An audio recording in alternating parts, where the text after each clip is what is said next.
تو اگر مقدس متی کی انجیل 4 باب کی 5ویں آیت پڑھیں تو لکھا ہے تب ابلیس اسے مقدس شہر میں لے گیا، مقدس شہر میں لے گیا۔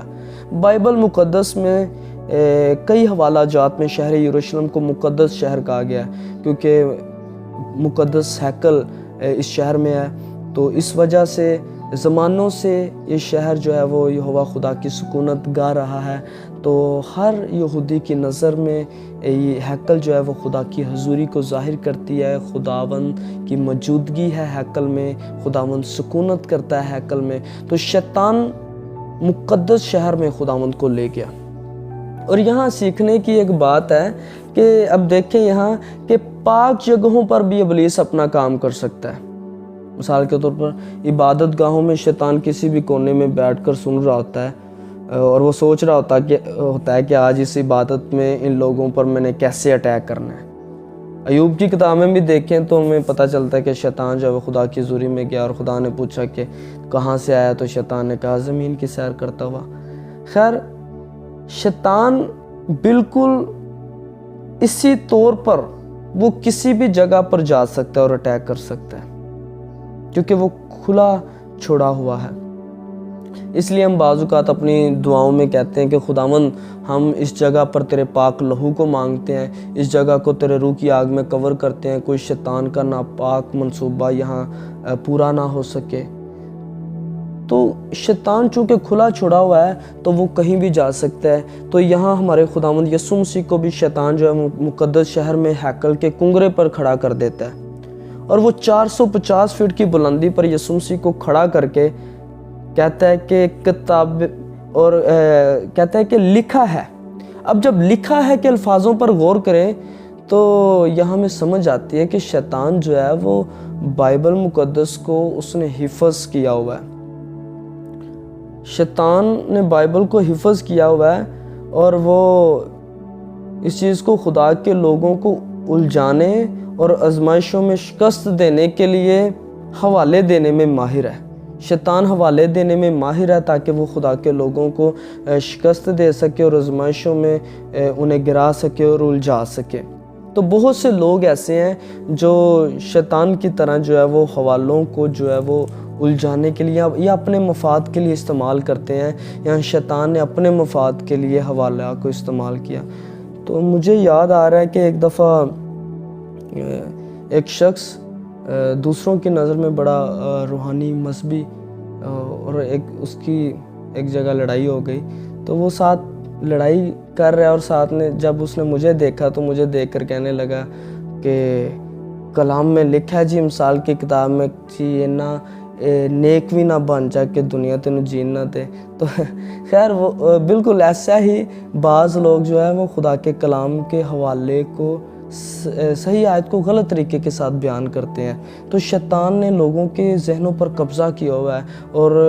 لوگوں کو لگتا ہے کہ ہم خدا کے کلام پر اعتماد کر رہے ہیں اور خدا کے کلام کو سن رہے ہیں یا خدا کے کلام کو بول رہے ہیں، تو پھر وہ اپنا ہی مفاد بیچ میں ڈال دیتے ہیں۔ بہت سے لوگ ایسے ہیں جو کئی بدعتیں اور تعلیمات جو ہیں وہ صحیح نہیں ہیں، تو وہ پورے اس حوالے کا مفہوم صحیح طرح بیان نہیں کریں گے، بس اپنے مقصد کے لیے انہوں نے ایک آیت کو پکڑا ہوتا ہے اور وہ شیئر کرتے ہیں، اور اس سے جو ہے وہ شیطان لوگوں کو ورگلاتا ہے اور آزمائشوں میں گراتا ہے۔ خیر، شیطان نے بھی بالکل یہاں خدا کے کلام کا حوالہ استعمال کیا۔ اصل میں اب دیکھو تو گزشتہ آزمائش میں جب شیطان نے یسوع مسیح کے اس جواب کو دیکھا تو شیطان نے یسوع مسیح کے کہے گئے الفاظوں سے اگلی آزمائش کا اشارہ لیا ہے۔ وہاں یسوع مسیح کو شیطان نے دیکھا کہ یہ خدا پر اور اس کے کلام پر بڑا بھروسہ رکھتا ہے، تو اس نے پھر کلام کو لیا، یہاں کلام کو لیا،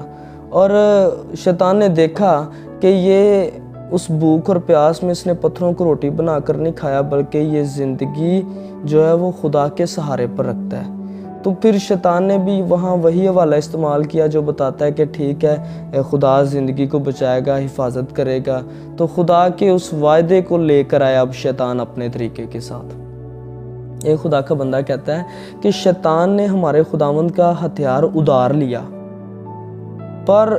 اس نے اس تلوار کا صحیح استعمال نہیں کیا، کیونکہ جھوٹی فطرت کا شوقین کلام خدا کی تلوار کا استعمال جائز طریقے سے نہیں کرتا، بلکہ اس نے اپنے مفاد کے لیے کلام کے کچھ حصے کا استعمال کیا۔ جی ہاں، کچھ حصے کا استعمال کیا۔ یہاں جو شیطان نے کوڈ کیا ہے وہ زبور 91 کی 11ویں اور 12ویں آیت اس نے کوڈ کیا ہے، اور وہ آیات آپ کے لیے پڑھنا چاہوں گا۔ اب ڈیفرنس دیکھیں گے کہ جو زبور 91 کی 11ویں اور 12ویں آیت ہے وہ کیسے ہے، اور یہاں شیطان کیسے کوڈ کرتا ہے۔ لکھا ہے جی زبور 91 11ویں 12ویں آیت، کیونکہ وہ تیری بابت اپنے فرشتوں کو حکم دے گا کہ تیری سب راہوں میں تیری حفاظت کریں، وہ تجھے اپنے ہاتھوں پر اٹھا لیں گے تاکہ ایسا نہ ہو کہ تیرے پاؤں کو پتھر سے ٹھیس لگے۔ تو یہاں جب شیطان نے اپنے مفاد کے لیے یہ حوالہ خداوند یسوع کے آگے رکھا ہے تو اس نے ایک لائن یہاں سکپ کیا ہے کہ تیری سب راہوں میں تیری حفاظت کریں۔ تو جو یہاں وعدہ ہے وہ خداوند کا ان لوگوں کے لیے جو اس کے راستے پر چلتے ہیں اور ان کی راہوں میں آنے والے خطرات سے خدا اپنے فرشتوں کے وسیلے ان کی حفاظت کرے گا اور انہیں محفوظ رکھے گا۔ پر یہاں شیطان نے صحیح کلام کو گھٹا کر اپنے طور پر اپنے ناپاک نظریے سے پیش کیا، اور خداوند نے یہاں وعدہ کیا ہے فرشتوں کی حفاظت کا، پر خدا نے کبھی بھی حرام طریقوں سے فرشتوں کی حفاظت کا وعدہ نہیں کیا۔ جب ہم خدا کی راہوں پر چلتے ہیں تب فرشتوں کی حفاظت کا وعدہ پورا ہوتا ہے، نہ کہ ناپاک یا حرام طریقوں سے اگر ہم چاہیں کہ فرشتے حفاظت کریں، ناپاک طریقوں کے ساتھ نہیں۔ ایسے نہیں کہ کوئی شخص جو ہے وہ خدا کو مطلب کہ زمانے کے لیے خودکشی کر رہا ہے اور کہہ رہا ہے کہ ٹھیک ہے کلام میں لکھا ہے تو میں چھلانگ لگاؤں گا تو مجھے فرشتے پکڑ، نہیں۔ اگر ہم خدا کی راہوں پر ہیں، خدا کو آزمائش کے تعلق سے اسے آزماتے نہیں ہیں، شک نہیں ہے، جان بوجھ کر نہیں کرتے، یا ناپاک جگہوں پر اپنے مفاد کے لیے اگر ہم نقصان اٹھانے والے ہیں تو ہم یہ یقین نہیں رکھ سکتے کہ فرشتے ہماری حفاظت کریں گے، بلکہ فرشتوں کی حفاظت کا وعدہ جو ہے وہ جائز طریقوں میں ہے، ان طریقوں میں ہے جو ہمارے خدا نے بتائے ہیں۔ تو خیر شیطان جو ہے وہ اپنے مفاد کے لیے یہاں حوالہ کوٹ کرتا ہے، اور جو ضروری آیت ہے وہ یہاں وہ سکپ کرتا ہے کہ تیری سب راہوں میں تیری حفاظت کرے، تو وہ خداوند کے سامنے اس ورس کو رکھتا ہے۔ اس لیے مسیح خداوند جانتے تھے کہ خدا باپ کو اس طرح کے مظاہرے میں زبردستی یا ہیرا پھیری کرنا خدا کو آزمائے گا، جس سے کلام خدا سختی سے منع کرتا ہے۔ یسوع مسیح جانتے تھے کہ زبردستی یا ہیرا پھیری کرنا جب وہ خدا کو آزمانا ہے، تو خداوند نے اس معاملے میں شیطان کو جواب دیا، اور جو جواب خداوند یسوع کا تھا وہ درست کلام اور وہ درست طریقے سے لاگو کیا گیا تھا۔ شیطان نے جو خداوند کے سامنے رکھا وہ درست کلام کو غلط طریقے کے ساتھ پیش کیا، گھٹا کے پیش کیا، غلط طریقے پر اس کلام کو لاگو کروانے کی کوشش کی۔ پر ہمارے خداوند نے یہاں جو کلام لاگو کیا وہ درست کلام کو درست طریقے کے ساتھ پیش کیا۔ اس لیے خدا کا بیٹا ہونے کے ناطے وہ یقینی طور پر پورے اعتماد کے ساتھ اس جسمانی تحفظ کا دعویٰ کر سکتا ہے جس کا زبور 91 میں وعدہ کیا گیا۔ پر خداوند نے سکھایا کہ باپ اور بیٹے کے رشتے کو اعتماد کی ضرورت ہے، کسی امتحان کی ضرورت نہیں ہے۔ تو آج ہمیں بھی جو ہے وہ خداوند پر بھروسہ اور اعتماد رکھنا ہے، کیونکہ وہ ہمارا باپ ہے۔ تو باپ اور بیٹے کا رشتہ جو اعتماد کا ہوتا ہے، شک اور امتحان کا نہیں ہے۔ تو اس لیے یہ واقعہ ہمیں خداوند خدا سے ایسا شاندار مطالبہ کرنے کے خلاف خبردار کرتا ہے جو ہمارے لیے اس کی محبت اور فکر مندی کو ثابت کرے۔ بلکہ خدا کا کلام ہمیں بتاتا ہے کہ وہ پہلے ہی صلیب پر ہمارے لیے اپنی محبت کا حتمی مظاہرہ کر چکا ہے۔ اگر رومیو 5ویں باب کی 8ویں آیت میں دیکھیں تو وہاں ہمیں پتہ چلتا ہے کہ وہ اس سے زیادہ شاندار اور کچھ نہیں کر سکتا، کہ اس نے ہمارے لیے پہلے اپنی جان صلیب پر دے کے دیا ہے، اور باپ نے یہ ثابت کیا ہے کہ میں تم سے محبت کرتا ہوں۔ نہ کہ آج ہمیں شیطان اگر ہماری ذہن میں ڈالے کہ آزما خدا تیرے ساتھ ہے یا نہیں، یا طرح بطرح آزمائش خدا کو آزمانے کے تعلق سے وہ ہمارے ذہن میں سوال ڈالتا ہے، پر ہم نے ان چیزوں سے ہٹ کر ہم نے خدا کے کلام پر بھروسہ رکھنا ہے، اس لکھے کلام پر بھروسہ رکھنا ہے، جو اس نے ہمارے لیے آلریڈی کیا ہوا ہے اس پر ہم نے بھروسہ رکھنا ہے۔ تو یہ آزمائش ہمیں سکھاتی ہے کہ ہمارے خداوند نے شیطان کی بات نہیں مانی،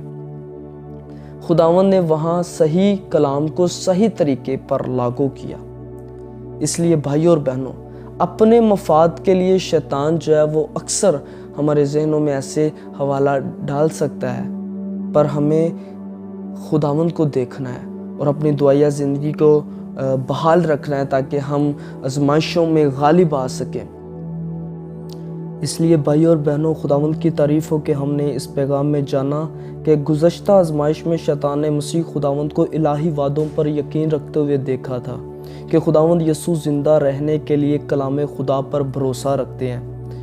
اس لیے شیطان نے اسی ہتھیار کو استعمال کیا جس کے ذریعے مسیح خداوند نے شیطان کو گزشتہ آزمائش میں شکست دے کر پسپا کیا تھا۔ اس لیے اب شیطان وہی ہتھیار اٹھاتا ہے، تو اسی طریقے کے ساتھ خداوند کی آزمائش کرنے کی کوشش کرتا ہے، اور وہ کہتا ہے کہ ٹھیک ہے، تیرا یقین ہے خدا پر تیرا بھروسہ ہے اور اس کے وعدوں پر تجھے یقین ہے، تو یہ آیت بھی یہی کہتی ہے کہ خدا ہی زندگی کی حفاظت کرنے والا ہے، سو تو اپنے ایمان اور خدا پر جو تیرا بھروسہ اور یقین ہے اس کو آزما،